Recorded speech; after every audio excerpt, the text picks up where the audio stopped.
Lima ka tuig nga flood control project nga nagkantidad og 66 million pesos sa Barangay Tisa, Cebu City, gireklamo sa mga tawo nga moagi sa dapit. Sayranta ang detalye sa report ni Alan Domingo.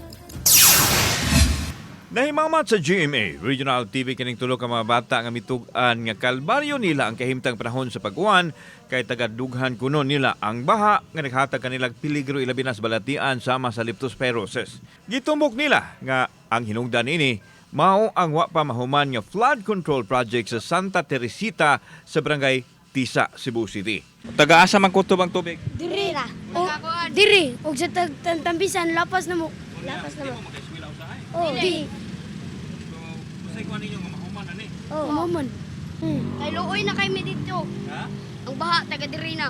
Matod sa kapitan nga nilanat na sa 5 ka tuig ang proyekto ug hangtod karon wa pa gihapon kini mahuman. Proyekto matod pa kini sa lokal nga gamhanan sa Dakbayan Sugbo nga gipunduhan og kapin sa 66 milyones pesos. Tungod kay iya man sa LGU ang proyekto, igo na lang sila sa paghangyo sa pagpadali sa pagtrabaho kay naghatag kini og dakong peligro.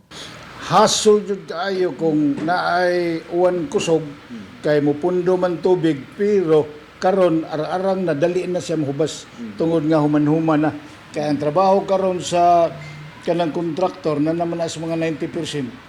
Gisusi si kapitan ang dapit diin na hinabi niya ang foreman sa proyekto nga igsuuno usab sa kontraktor. Gipasabot sa foreman Filomeno Arante kang kapitan Bernardo Lapinya usa sa ilahang hagit sa pagtrabaho ang bulog sa tubig sa dapit ug ang kahumok sa yuta. Gawas nini na problema usab sila kaniadto kun asa ilabay ang hinabwa nga yuta nga hilabihan kabaho. Kani ginawusiyag uwan, ang ilaw mohumok gid siya, mabitaw ni namin tukod ang makita namo na mga breeze aning seat pile.